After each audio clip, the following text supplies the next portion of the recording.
چلے اسی تنخواہ میں سے جب بندہ بڑے بیٹے کی شادی کر کے بہو بیاہ کے لے آئے تو پھر بھی کام چلتا ہے، اور جب اس بیٹے کو اللہ بچے عطا کر دے تو اسی گھر میں، اسی آنگن میں، اسی چھت کے نیچے کام چلتا ہے۔ تو پھر تو مان جانا کہ چلانے والا تو نہیں، چلانے والا کوئی اور ہے۔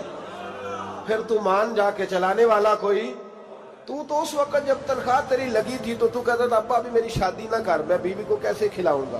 تو وہی شخص ہے جس کی چھت کے نیچے پھر 1.5 درجن پوتے بھی پل رہے اور گزارا ان کا بھی ہو رہا ہے۔ تو رزق کا ذمہ کس کا ہے؟ اللہ کا ذمہ۔ اب ہمیں پتہ ہے پہلی بات تو پریشانی اس لیے اتار دینی چاہیے کہ ذمہ ہمارا ہے ہی نہیں۔ اب دوسری بات یہ کہ ذمہ داری کس کی ہے؟ اللہ حکیم بھی ہے اور علیم بھی ہے، حکیم بھی ہے اور جانتا بھی ہے، اور اسے پتہ بھی ہے کہ دینا کس طرح ہے۔ اب ہم پتہ کیا کہتے ہیں؟ کہتے ہیں وہ جو بندہ پجاروں میں بیٹھا ہے وہاں اسے نہیں بیٹھنا چاہیے تھا، اور میرا حق تھا۔ تجھے زیادہ پتہ ہے کہ اللہ کو؟ بول کے بتانا کس کو پتہ زیادہ ہے؟ کیوں جی؟ تو آپ اصل ٹینشن پتہ کب لگتی ہے؟ جب بندے کہتے ہیں نہیں وہ پجاروں میری تھی، میرا حق تھا۔ وہ جب گزرتی ہے نا پاس سے مہران کے تو مہران والا ٹینشن بڑی لیتا ہے، حالانکہ اللہ کو زیادہ پتہ ہے کہ وہ حق۔ ایک بات اپنے ذہن میں یاد رکھ لیں، رٹ لیں کہ جو میرے لیے بہتر تھا میرے رب نے مجھے دے دیا، اور بات ختم ہو گئی۔ بس وصل اچھا ہے نہ فراق اچھا ہے، یار جس حال میں رکھے وہی حال اچھا ہے۔ بس جو میرے حق میں بہتر تھا میرے رب نے مجھے، مسئلہ یہ ہے کہ تو اس پہ راضی ہونے کو تیار نہیں۔ حضرت علی کرم اللہ تعالیٰ وجہ الکریم نے میرے نبی پاک کی ایک حدیث بیان کی ہے، اور جناب علی جب یہ حدیث بیان کیا کرتے تھے تو حضرت مجاہد فرماتے ہیں یوں لگتا تھا کہ جیسے حضرت علی ہمیں ہر پریشانی سے نکال رہے۔ مولا علی شیر خدا رضی اللہ تعالیٰ عنہ فرماتے ہیں کہ مجھے میرے نبی پاک صلی اللہ علیہ وسلم نے ایک طریقہ دیا تھا ٹینشن فری ہونے کا۔ آپ فرماتے ہیں مجھے تو بڑا راس آیا ہے، تم بھی اگر کر لو گے تو تمہیں بھی فائدہ دے گا۔ کہا وہ کیا؟ حضرت علی کہنے لگے محبوب علیہ السلام نے فرمایا تھا لوگوں تم اللہ کے دیے ہوئے تھوڑے رزق پہ راضی ہو جاؤ، وہ تمہاری تھوڑی عبادت سے تم سے راضی ہو جایا کرو گا۔ بس تم 2 نفل بھی پڑھو گے تو اللہ راضی ہو جائے گا، تم 1 رکوع بھی سویرے اٹھ کے پڑھو گے تو وہ راضی ہو جائے گا، وہ تمہارے 313 درود شریف سے راضی ہو جائے گا، تم اس کے دیے ہوئے تھوڑے رزق سے راضی ہو جاؤ۔ ٹینشن اس لیے ہوتی ہے کہ ہم راضی نہیں جو اس نے ہمیں دیا ہے۔ وہ حل میں مزید کی جو دوڑ ہے نا، حل میں مزید کی، بے قدرہ کچھ قدر نہ جاتی، کیتی خوب تسلی ہو، دنیا دار پجاری زردے، کتیاں دے گل ٹلی ہو، بک بک روشن اکھیاں تکیو ویک حویلی کلی ہو، تے کوچ نصیر اساں جد کیتی پہ جانی تھر تھلی ہو۔ تو یاد رکھیں یہ جو ہے نا مصیبت کے مال آ کیوں نہیں رہا، وہ سامنے والا پلاٹ میرے گھر کے سامنے ہے گھر کے سامنے، پر رجسٹری میرے نام کیوں نہیں؟ یہ مصیبت سانس نہیں لینے دیتی۔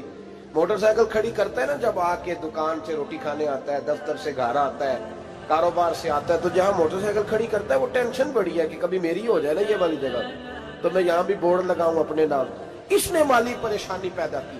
تو جس حال میں ہے، کیونکہ تو نے اپنا یہ حال خود نہیں بنایا، جس نے بنایا ہے وہ بڑا بہتر جانتا تھا کہ تو اسی حال میں اسے اچھا لگتا ہے۔ تو اسے اسی حال میں، ایک بزرگ تھے تو ان کی طبیعت بڑی علیل ہو گئی، بیمار ہو گئے، تو اللہ نے آزمائش دی تو کیڑے پڑ گئے وجود میں۔ ایک کیڑا یہاں سے کھا رہا تھا، اللہ والے بڑے راضی رہتے ہیں اس کی رضا پہ، تو کیڑا یہاں کھا رہا تھا تو نیچے گر گیا، تو بابا جی نے اٹھا کے پھر وہاں رکھ لیا، کہنے لگے جب اس نے تیری ڈیوٹی مجھے کھانے کی لگائی ہے تو میں اس بات پہ راضی ہوں، تو نیچے کیوں گرتا ہے؟ بٹ ٹھیک ہے کھا، جب اس نے تجھے ڈیوٹی جو تیری لگائی ہے۔ سالبہ بن عبد الرحمن ایک صحابی تھے، سالبہ غالباً نبی پاک صلی اللہ علیہ وسلم کی خدمت میں آئے، کہنے لگے یا رسول اللہ صلی اللہ علیہ وسلم غربت بڑی ہے، میرے لیے دعا کریں اللہ زیادہ مال دے۔ تو محبوب صلی اللہ علیہ وسلم نے فرمایا تو جس حال میں اچھا ہے وہ تیرے لیے بہتر ہے، اس میں تو ہے وہی حال تیرے لیے۔ مشکل ہے نا یہ جواب سننا۔ کہتے پیر صاحب فلان جگہ سے تویز آیا، وہاں تو وارے نے آرے ہو گئے، تو آپ کے ہاں؟ تو میں کہتا ہوں یہ تویز دینے والا اگر تویز دے کے امیر بناتا ہے تو پہلے خود کیوں نہیں بنتا؟ یہ خود تو 150 کا تویز بیچ رہا ہے، اپنی بیچارے کی حالت یہ ہے۔ اگر اتنا ہی تویز اس کا چلتا ہوتا تو پہلے 5 ٹیوب پجارو اس کے دروازے پہ کھڑی ہو۔ عجیب چکر ہے اور عجیب جگہ لوگ الجھ گئے، سمجھتے ہی نہیں بات کو۔ یا رسول اللہ صلی اللہ علیہ وسلم دعا کر دے تو محبوب نے کیا فرمایا؟ فرمایا تو جس حال میں ہے نا وہ حال تیرے لیے بہتر ہے، اسی میں رہ۔ کہ نہیں حضور دعا کرے۔ فرمایا سال بعد تو باز آ جا۔ حضور دعا کرے۔ فرمایا تو باز آ جا۔ 2-3 دفعہ کا ضد کی، محبوب نے فرمایا جا پھر اللہ تجھے زیادہ پیسے دے گا۔ چند بکریاں خریدی، اتنی برکت ہوئی کہ بکریوں کے ریوڑ بن گئے۔ پھر کچھ بکریاں بیچ کے گائے خرید لی، ان کے بھی ریوڑ ہو گئے۔ پھر کچھ اونٹ اونٹنیاں لے لی، ریوڑ ہی ریوڑ۔ پہلے 5 وقت مسجد میں آتے تھے، اب فجر اور عشاء رہ گئی۔ پھر مال زیادہ ہوا تو مدینے شہر میں کوئی جگہ ہی نہیں، مدینے سے باہر حویلی خریدی، پھر جمعہ ہی رہ گیا۔ جمعے کے جمعے آتے، زکوٰۃ کا حکم آیا۔ میرے نبی کریم علیہ السلام نے حضرت ابو ہریرہ کو بھیجا، فرمایا جا اسے کہہ تیری زکوٰۃ بنتی ہے 2.5%۔ 10 کروڑ روپیہ ہو تو کتنی زکوٰۃ بنتی؟ بھئی 1 کروڑ کی 2.5 لاکھ ہوئی نا، تو 10 کروڑ کی کتنی ہوئی؟ تو بڑی مصیبت ہے جب بینک سے میسج آتا ہے نا کہ 25 لاکھ نکل گیا تیرے اکاؤنٹ سے، بہت بڑی مصیبت، بڑی ٹینشن ہوتی ہے۔ ایک صاحب میرے پاس آئے، ان کی زمین اچانک مہنگی ہو گئی، اچانک پہلے کچھ 15-16 لاکھ کی ایکڑ زمین تھی، پھر وہ کروڑ کی ہو گئی۔ تو میرے پاس آئے، کہنے لگے وہ 10 کروڑ روپے بنتے ہیں تو زکوٰۃ، تو میں نے کہا آپ نے کیا کیا؟ زری زمین پہ عشر آتا ہے، اس پہ زکوٰۃ نہیں آتی، تو آپ نے کیا کیا؟ کہنے لگے وہ کچھ سوسائٹی کے رول کے مطابق میں نے فائلیں وغیرہ لے لی ہیں، اب میں نا کبھی موقع آئے گا تو ان کو بیچوں گا۔ تو میں نے کہا اب تو آپ کا یہ مال ہو گیا بزنس کا، تو اب تو اس پہ زکوٰۃ آئے گی۔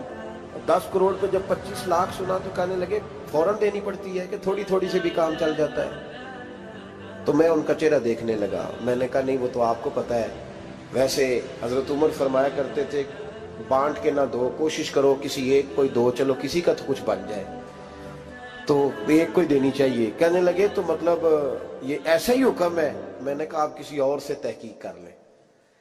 اب یہ بھائی لیتے وقت نہیں تجھے ٹینشن ہوئی کہ 15 لاکھ کا کروڑ ہو گیا، تو اس وقت نہیں تو نے کہا کہ یا اللہ، تو یہ کیسی سوچ ہے مسلمان؟ کس طرح کا اس کا؟ ہمارے ہاں جب کسی آدمی پہ حالات خراب ہوتے ہیں نا، تو سب سے پہلے وہ اس طرح کرتا ہے کہ جو میں کہیں اللہ کے رستے میں دیتا ہوں پہلے اسے بند کروں۔ جس رستے تجھے آ رہا تھا پہلے تو نے وہ رستہ بلاک کیا۔ حضرت اسماء بنت ابی بکر صدیق کہتی ہیں میں حضور کو مسجد کے لیے، ادارے کے لیے، صحابہ صفہ کے لیے کچھ دے رہی تھی، تو میں نے گننا شروع کیا تو حضور مسکرانے لگے۔ حضور مسکراتے کیوں ہیں؟ تو فرمانے لگی، محبوب فرمانے لگے اسماء اللہ کے رستے میں گن گن کے نہ دیا کر، ورنہ وہ بھی تجھے گن گن کے دے گا، تو اس کے رستے میں بے حساب دے، وہ بھی تجھے بے حساب ہی عطا فرمائے۔ لیکن پہلے یہ والا پہلے دروازہ بند کرو، یہاں سے پیسے ختم ہو رہے ہیں، تو اس طرح کرنا بھائی۔ اس دفعہ سوٹ ذرا گرمیوں والے نہ خرید، لیکن جو تو اللہ کے رستے میں دے رہا ہے اسے دیتا رہے۔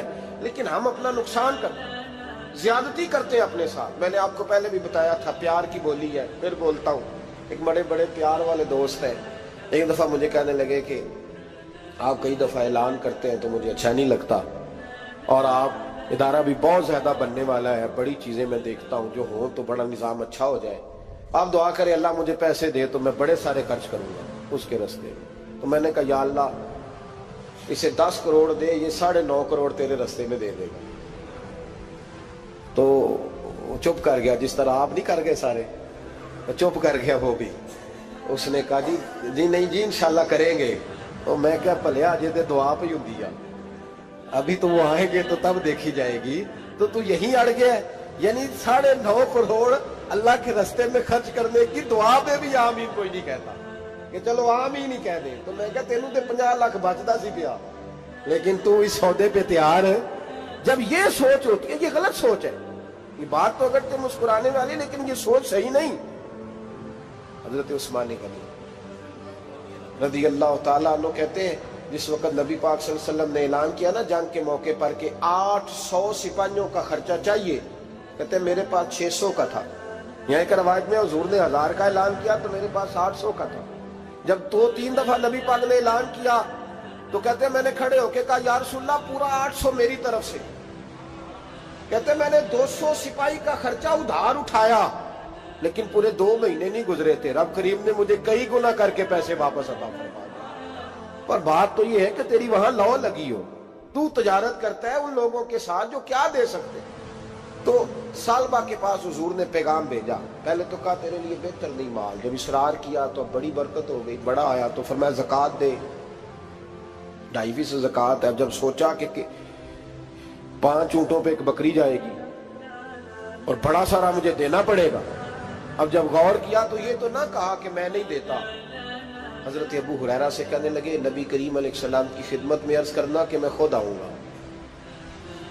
حضرت ابو ہریرہ نے آ کے عرض کی یا رسول اللہ صلی اللہ تعالی علیہ وسلم، حضور وہ کہتے تھے میں خود آؤں گا، تو کہتے ہیں محبوب نے ٹھنڈی سانس لی، فرمایا اسے کہا تھا کہ تیرے لیے مال بہتر نہیں، اب ہلاک ہو گیا، ہائے افسوس ہلاک ہو گیا۔ ان کو بھی تھوڑی دیر کے بعد احساس ہوا کہ یہ میں نے کیا کیا، نبی پاک کوئی کہہ دیا نہیں ہے، حضور کو کہہ دیا بعد میں آؤں گا۔ اب دوڑے آئے، عرض کی حضور میں سارا کچھ لے کے آیا ہوں، قبول کر لیں۔ محبوب نے فرمایا گویا بلال حبشی کی خشک کھجور بھی قبول ہے، اور صہیب رومی ایک اٹی بان کی لائے تو وہ بھی قبول ہے، اور عمار بن یاسر اور مصعب بن عمیر اگر 2 دینار دے جائیں اور کوئی پرانا جوڑا کسی سپاہی کے لیے چھوڑ جائے تو وہ بھی قبول ہے، لیکن تو اپنا لاکھوں لے کے چلا جا، تیرا کوئی نہیں قبول، معاف کر دیں۔ فرمایا جا معاف کیا، پر پیسے لے کے نہ آنا۔ اگلے سال پھر آئے، بندے ہوئے ہاتھ ہیں، محبوبہ میں دولت کا کیا کروں گا، آگ لگانی ہے، قبول کر لیں۔ فرمایا تو لے جا، تیرا نہیں قبول، گرا جو ان کی نگاہ سے وہ سنبھل نہیں سکتا۔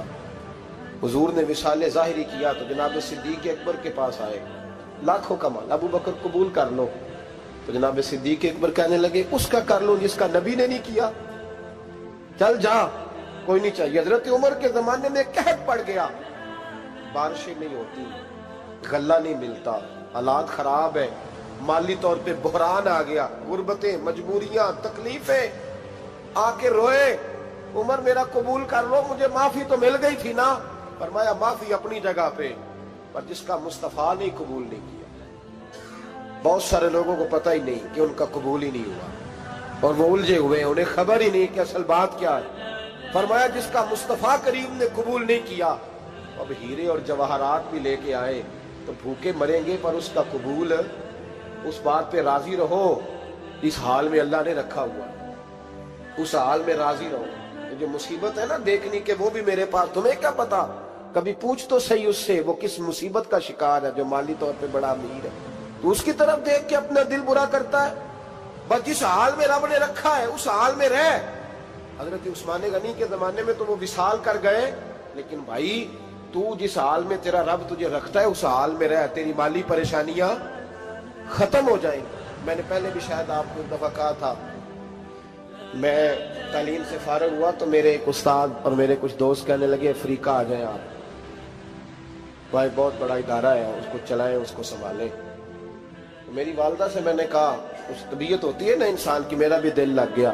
میری اماں پڑھی نہیں تھی لیکن اللہ نے دانائی بڑی عطا فرمائی تھی، حکمت بڑی تھی، سیانی بڑی تھی۔ تو میں نے کہا اماں جی وہ مجھے ساؤتھ افریقہ کی دعوت ہو رہی ہے تو آپ کیا کہتی ہیں؟ تو اٹھ کے میرے پاس آ گئی اور مجھے انہوں نے اپنے بازوؤں میں لے لیا، پھر میرا ماتھا چوما، کہنے لگی پتر میں تے وال بھی نہ پوٹ کے دیوا کسی نے، ہم نے دولت کا کیا کرنا، تو اللہ کا نام لے کے کہیں بیٹھ جا، رب کریم رون کے لگا دے گا، خیر ہو جائے۔ تو میرے بھائی یاد رکھیں ان چیزوں سے تھوڑا سا دیکھیں نا، قناعت کریں، جو اللہ نے دیا اس پہ راضی ہو جائے، اللہ بڑا مہربان ہے، وہ آسانیاں کر دیا کرتا ہے۔ تو یاد رکھیں میرے رسول کریم علیہ السلام نے ایک تو ہمیں درس یہ دیا ہے کہ تو سمجھ جا، قرآن نے ہمیں بتایا ہے کہ روزی تیری ذمہ داری نہیں، روزی کس کی ذمہ داری ہے؟ اللہ کی۔ اور دوسری بات یہ کہ جو اللہ نے تمہیں دیا ہے اس پہ تو راضی ہو جا، تیری مالی پریشانیاں ختم ہو جائیں۔ اور پھر حضور صلی اللہ علیہ وسلم نے فرمایا مذہبی طور پر جب دیکھو تو آگے دیکھو، اور دنیاوی طور پر جب دیکھو تو پیچھے دیکھو، پریشانی ختم ہوگی۔ مذہبی طور پر جب دیکھو، جو 5 نمازیں پڑھتا ہے وہ تہجد پڑھنے والے کو دیکھے، اور جو تہجد پڑھتا ہے وہ اشراق چاشت پڑھنے والے کو دیکھے، اور جو بندہ اشراق اور چاشت پڑھتا ہے پھر اس کو دیکھے جو سارا دن مصطفیٰ پہ درود پڑھتا ہے۔